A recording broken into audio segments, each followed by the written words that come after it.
પૂનમના દિવસે જે કોઈ પણ મને મળવા આવે એને ભક્તિ કરવી હોય, માતાજીની સેવા કરવી હોય, માતાજીના કીધે ચાલવું હોય તો ગુરુ પૂનમના દિવસે જે કોઈ મને મળવા આવે ને અને કંઠી લેવા આવે ને તો એક શિવ પુરાણ લેતા આવજો.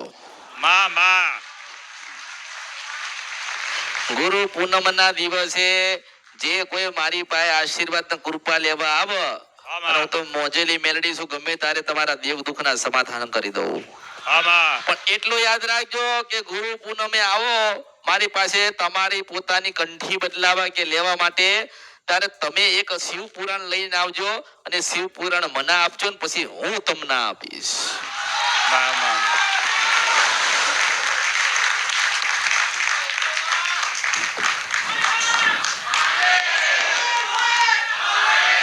પછી એને વાંચવાનું ચાલુ કરજો. મારી પાસે શિવ પુરાણ તમે મને આપજો, પછી હું તમને હાથો હાથ આપીશ. પછી એનું વાંચન ચાલુ કરજો, એમાં ભક્તિ ચાલુ કરજો. પછી બધા જીવનના, મગજના, આત્માના, પરમાત્માના જે દુઃખ છે ને બધા દૂર થઈ જશે. અને નક્કી કરજો કે દિવસમાં 1 કલાક વાંચવી. દિવસ નહીં તો રાત 1 કલાક તો નીકળે. શિવ પુરાણ લઈને આવજો. બધી રચના અંદર શિવ પુરાણમાં મૂકેલી છે. એટલે ગુરુ પૂનમના દિવસે પોતાના ઘરેથી શિવ પુરાણ લઈને આવજો. એટલે હું આશીર્વાદ સ્વરૂપે પાછી તમને આપીશ, પછી એમાંથી કંઈક વાંચન ચાલુ કરજો. ભક્તિના માર્ગે ગયા છો અને તલવાર મૂકીને કદાચ માળા લીધી હશે તો જરૂરથી તમારી માં તમારી પાસે બોલવા આવશે, હું મેલડી છું. વાતો કરવા આવશે, હું મેલડી છું. કઈક રહી જતું હશે ને તો કહેવા આવશે, હું મેલડી છું. મેલડી તો 1000 દરેકે જેને જેને ભક્તિ કરી મેલડી એના ત્યાં અમર થઈ ગઈ. જેને જેને માની ભક્તિ કરી એના નામ અમર થઈ ગયા, થયા ને અને થતા રહેશે. એવું ના વિચારશો કે 100 વર્ષ પહેલા કોઈને માતાજી મળ્યા હતા. હું એમ કહું છું કે 10 વર્ષ તમે ભક્તિ કરો તો તમને માતાજી મળશે. હું મેલડી એવા આશીર્વાદ આપું છું.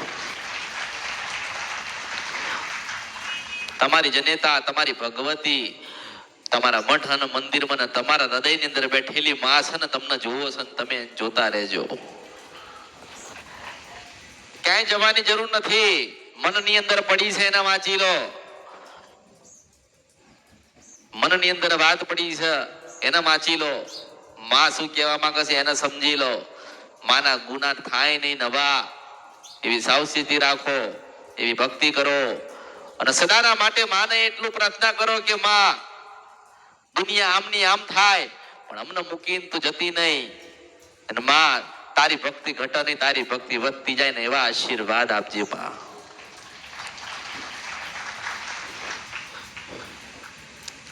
ભક્તિથી મોટું કોઈ નથી.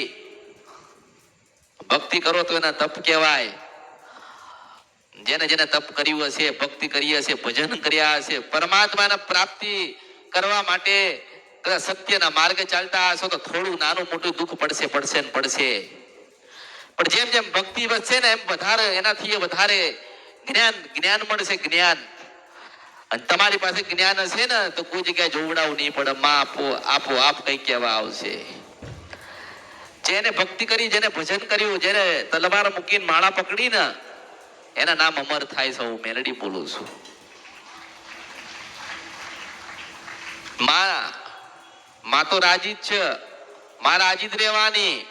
જ્યાં સુધી તમે ગુનાનો ભૂલ નહીં કરો ને ત્યાં સુધી માં રાજી રહેવાની. જે દિવસે તમે સત્યના માર્ગથી ખોટા માર્ગે ગયા, તમે જે દિવસ સાચું બોલવાનું મૂકીને ખોટું બોલતા ચાલુ થયા, તમારામાં લોભ અને લાલચ આવી ને ત્યારે માં બોલવાનું બંધ કરશે ને માં તમને કોઈ જવાબ આપશે નહીં. પણ એટલું યાદ રાખજો કે જે દીવો કરો છો એના પર શ્રદ્ધા અને વિશ્વાસ હોવો જોઈએ. તમે દીવો કર્યો, સુખડી કે શ્રીફળ ધરાયું, ચોખા આલ્યા, ધૂપ આલ્યા, ભજન કર્યું, તે એવું ના વિચારશો કે અમારી માં અમારી સાથે છે. હું એવું કહું છું તમારા હૃદયમાં છે. હું મેલડી બોલું છું. કાંઈ ગોતવાની નથી, એને કાંઈ ગોતવાની નથી. એ હૃદયમાં બેઠી છે. ગોતવા જશો તો ક્યાંય મળશે નહીં. અને એક જગ્યાએ મન ઠરાઈ દેશો, એક જગ્યા પકડી લેશો, એક માળા ધારણ કરી લેશો, એક નામ જપવાનું ચાલુ કરશો, ત્યારે તમારી માં બેઠી છે ને એને ખબર પડે કે મારી વસ્તી, મારા દીકરા કે દીકરીઓ મને યાદ કરે છે, તાર મારે જવા દે, પાછી એને ઉભી રહેવું મેળડીશું. મન તમારું ચંચળ છે એટલે ભટક્યા કરે છે, વિચાર હજાર આયા કરે છે, પણ બધું ત્યાગી દો. જ્યારે જ્યારે જેને બધી ત્યાગી દીધી ને વસ્તુ, પોતાનો મોટો મોટો લોભ, લાલચ અને સ્વાર્થ, મન ગમતી વસ્તુ ત્યાગી દે ને ત્યારે માતા હોય એને ઉભી રહી છે મેળડીશું.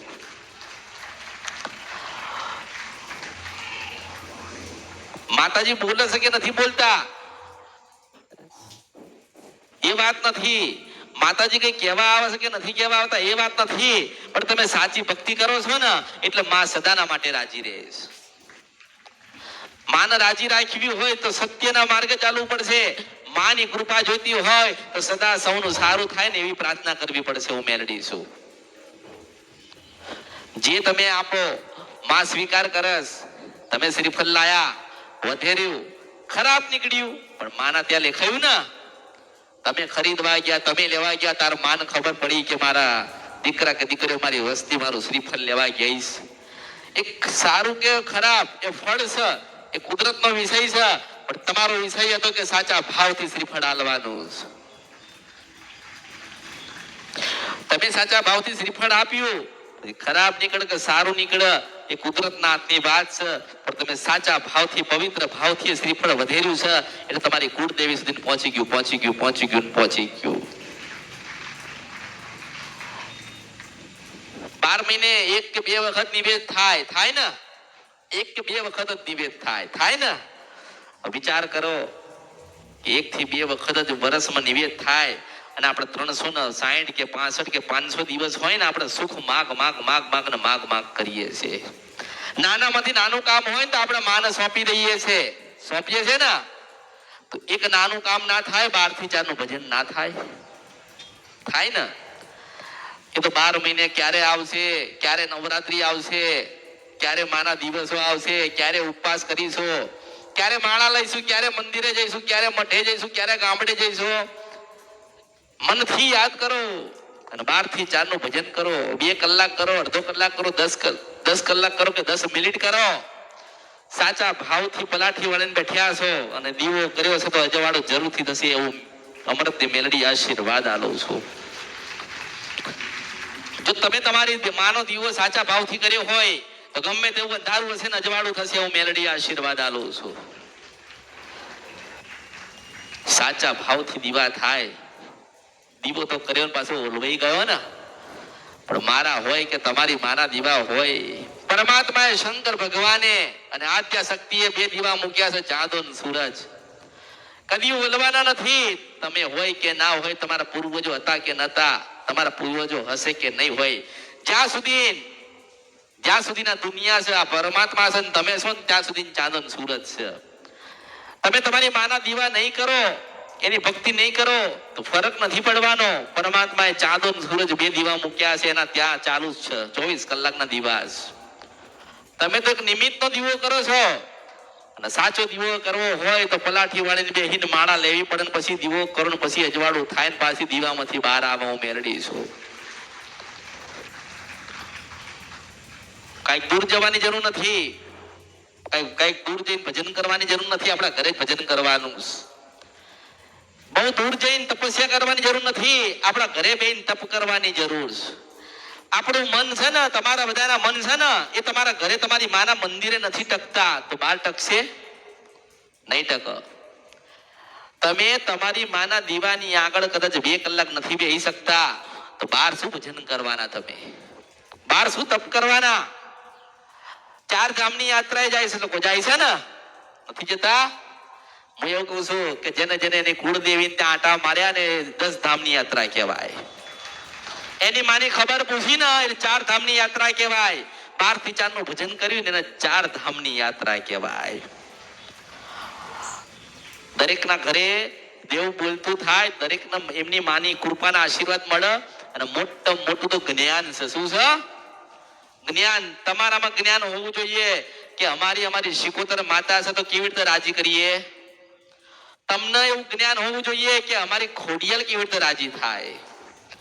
તમને જ્ઞાન હોવું જોઈએ કે અમારા ઘરે ચાવણ માતા વર્ષોથી બેઠી છે, પણ રાજી કેવી રીતે થાય? ક્યાં જશો એના માટે? ક્યાંય જવાનું નથી, તમારા હૃદયમાં બેઠીશ. તમને મૂકીને ક્યાંય જતી નથી, તો તમારે એને મૂકીને ક્યાંય જવાનું નથી. એક દીવો કર્યો, એક મન રાખ્યું, એક માળા પકડી, પલાઠી વાળીને દીવા આગળ બેહી ગયા એટલે માં પાછી દીવામાંથી નીકળસ. પણ ધીરજ રાખવી પડે, સમજવાની જરૂર, સમજાવવાની જ કોશિશ કરું છું. મારો ભાવ એવો છે કે હું 100 ને સમજાઈશ ને 10 જ્ઞાની બનશે. એ 10 જ્ઞાની કદાચ બીજા લોકોને જ્ઞાન આપશે ને તો 20 થશે. 20 થતા 2 લાખ 200 અને આખી કળિયુગમાં જેટલા માણસો ભટકી ગયા છે ને બધા એમની માને પાય જતા રહે. હું મેલડી એવા આશીર્વાદ આલું છું. તમે આયા, મારી પાસે બેસ્યા, જ્ઞાન લીધું, સમજ્યા, પણ એ જ જ્ઞાન તમે તમારા બાળકોને નહીં આપો તો એ ભટકી જશે ને, ખોટા માર્ગે જશે ને, પાછું દુઃખ આવશે, પાછા જોડાવા નીકળે. અને જેમ જેમ સમય જશે ને એમ કળિયુગ વધતો જશે. મોહ માયા ધન દોલત એમ માણસ મનુષ્ય લપેટાતો જાય. 50 વર્ષની ઉંમર થઈ હોય ને તોય કે ધનપતિ થઈ જાઉં, બંગલા વાળો થઈ જાઉં, ગાડી વાળો થઈ જાઉં. હું એવું કહું છું કે તું કરોડપતિ થાય, પણ ભોગવવા માટે તું ના રહે તો 1 કરોડ કામના રહેતા નથી. પણ મારી મેલડી ભાઈ એવા આશીર્વાદ માંગ કે મારા દીકરાના દીકરા થાય ને ત્યાં સુધી ચાંદન સુરત રહે ને ત્યાં સુધી તારા આશીર્વાદ ને કૃપા રે. સુખી કોણ કહેવાય? કે જેના માના આશીર્વાદ મળ્યા ને એ સુખી કહેવાય. જેના ઘરે માના પગલા પડ્યા ને એ ધનવાન કહેવાય. જેને કુળદેવીની ભક્તિ કરીને કુળદેવીના આશીર્વાદ લીધા ને એની પેઢી કોઈ દાડો ડૂબતી નથી. હું મેલડી આશીર્વાદ આલું છું. પણ મન ભટકશે ને, ભટકી જાઈશ. થોડું દુઃખ આવ્યું ને, થોડું ભક્તિ કરતા હોય ને દુઃખ આવે ને તોય વિચાર થાય દુઃખ આવ્યું. ઇતિહાસના પાના ચોપડીઓ વાંચો, રાજા અને મહારાજાઓ ભગવાનને પોતાનું દુઃખ પડ્યું છે ને, પોતાના ભગવાનને દુઃખ પડ્યું હોય તમને સ્વાભાવિક છે, પડે એમાં શું નવાઈ છે? પણ સામનો કરો. અમારી માં બેઠી છે, અમને કઈ નહીં થાય. અમે ભક્તિ કરીએ છીએ, ભક્તિનું ફળ અમારી માં અમને હાલવા આવશે. તો જે દાડે તમારે જરૂર છે ને એ દાડે પાછી આઈને દીવામાંથી બહાર નીકળીને વાત કરશે. હું મેલડી છું. શ્રદ્ધાનો ભાવ હોવો જોઈએ. મારી પાસે આયા, બેઠ્યા, મેં બતાવ્યું તો ન્યાલ થઈ ગયા, સુખી થઈ ગયા, કરોડપતિ થઈ ગયા, બધા દુઃખમાંથી બહાર આવી ગયા. ભક્તિ નહીં કરવી પડે? ભક્તિ કરવી પડશે, એના ઉપર શ્રદ્ધા રાખવી પડશે. 12 6 કે 12 વર્ષ કે 2 મહિના એના પર વિશ્વાસ તો કરવો પડશે ને. મન બધાના એક રાખવા પડશે ને. મારી પાસેથી માતા જાણી લીધી, મારા પાસેથી દીવા લઈ લીધા, નિવેદ જાણી લીધું, ક્યાં બેહાડવી છે પૂછી લીધું, શું દુઃખ છે એ જાણી લીધું. એમાં ન્યાય નથી થવાના. પણ મેં જે દુઃખ વાળી માતા ગોતીને આપી ને તમારે એની ભક્તિ કરવી પડે ત્યારે રાજી થાય, તારા આશીર્વાદ આપન ત્યારે તમારું જીવન પરિવર્તન થાય છે. હું મેલડી છું. એટલે મગજમાં જે માન્યતા છે ને કે માતાજી પાસે જતા રહીએ ને પૂછી લઈએ ને અમે હારું થઈ જાય, એવી રીતે હારું ના થાય. હું તો માર્ગ બતાડું છું. સારું કરવું હોય તો પછી એવી ભક્તિ કરવી પડે. પ્રબળ ભક્તિ હોવી જોઈએ, તપ પ્રબળ હોવું જોઈએ. તો પાછી શીશાને તોડીને પાછી કામ કરી જવું. એ મેલડી છું. ભક્તિ જ નથી, ભાવ નથી, સમય નથી. સમય છે પેલા તો સમય નથી. જે માણસ એવું કહે ને અમારી પાસે સમય નથી, તમારે જોવાનું કે એક દાડો જતા રહેશે ને પછી એની વસ્તી કહેશે કે આજે અમારી પાસે આવા સમય નથી. તમે એમ કહો કે અમારી પાસે સમય નથી તો માં નવરી છે? માની પાસે સમય હોવો જોઈએ ને. પણ બધા પોતાના અભિમાનમાં ભગવાનના ઘેર ગતા રહ્યા. અને આજે દુઃખના ડુંગર તૂટ્યા ને એટલે માતાઓ ગોતવા નીકળ્યા. કોઈ ઘર નહીં બતાવે, બહાર નહીં બતાવે, કરેલા વાળી બતાવે, કોઈ જૂની બતાવે, કોઈ નવી બતાવે, કોઈ ઘરની બતાવે, કોઈ બહારની બતાવે, કોઈ ઝઘડા વાળી બતાવે. હું એવું કહું છું કે આપણે કુળદેવીનો દીવો કરીને 12 થી 4 નું ભજન કરો, ગમે તેટલું દુઃખ હોય ને, અને પાછી એક દાડો દીવામાંથી કહેવા આવશે કે બેટા આજ ગુનો ને આજ ભૂલ છે, હું મેલડી છું. એ થતું નથી. આપણે 50,000 રૂપિયા આપીને એ માતાને વડાવવાનું કરીએ. જતી રે ખરી. તમે ગુનો ભૂલ કર્યો છે તો ન્યાય કરવો પડે ને. તમે ગુનો ભૂલ કરી હોય, તમે કોઈનું ખોટું કર્યું હોય તો દંડ ભરવો પડે ને. તમે કોઈનો ગુનો કર્યો, કોઈ 10 રૂપિયા માંગસ તમારી પાસે, હું મેલડી જોડે રહી 4 નામ પતાવડાવું. પણ જો કદાચ ચારણા નો તમે ન્યાય ના કરી શકતા હોય તો મારી પાસે કોઈ આવવાની જરૂર નથી નથી નથી. એવાનું કામ જ નહીં. એની તો દીકરા પેઢીઓ જાય ને તો દુઃખ ને દુઃખ જ છે. એ તો હું પછી માતા કોઈ આવ્યું હોય ને ન્યાય લેવા માટે તો સ્વાભાવિક છે કે 10 રૂપિયા લઈ લીધા હોય તો 10 રૂપિયા લેવા આવ્યું હોય તો હું કદાચ એવું કહું કે જા તને થોડા કરીને આવશે અને એટલું બધું હોય ને તને ઉતાવળ હોય ને તું ન્યાયવાળી જબરી હોય ને તો જા તને ચારા ના આલ્યા તારી વસ્તીની પાસે ચારા ના લઈને જતી રે. પણ એ માતા એવું કહે છે કે ન્યાય આ ધણી ન્યાય કરવા જ માંગતો નથી તો હું માતા પછી મજબૂર થઈને હું પછી એક બાજુ ઊભી રહું છું. પછી કે અમે માતાજીએ જઈએ છીએ, અમે આટલા રવિવાર ભરીએ છીએ, અમારું સારું ના થયું, તમે ન્યાય ના કર્યો ને એટલે તમારું સારું ના થયું. સત્યને સ્વીકારવા કોઈ તૈયાર નથી.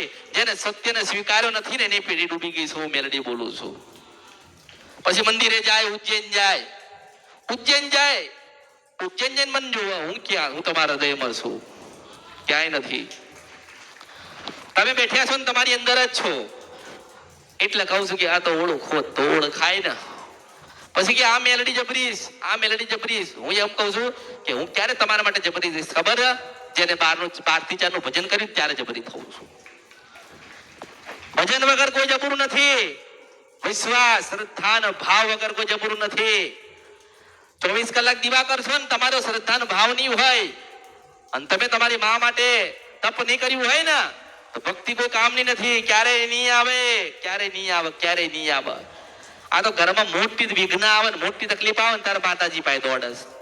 માતાજી તમે સારું કરી દો, તમે આમ કરી દો, તેમ કરી દો. માતાજી આવી રીતે સારું કરી દે છે.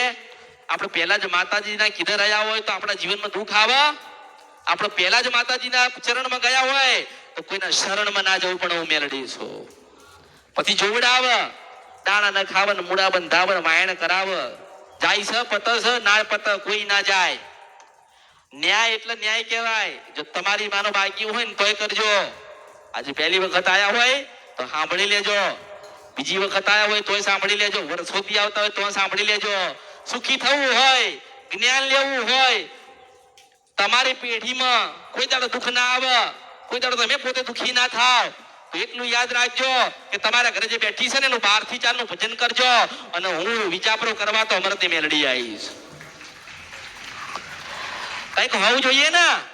તમે અહીંયા આવી ગયા, તમારી માં ઘરે શું કરે? તમે અહીંયા બેન મને સાંભળી, મને જાણી, મારા 4 શબ્દ તમારા કાને પડ્યા તો જ્ઞાન મળ્યું ને. મેં નહીં કીધું કે મારી ભક્તિ કરજો.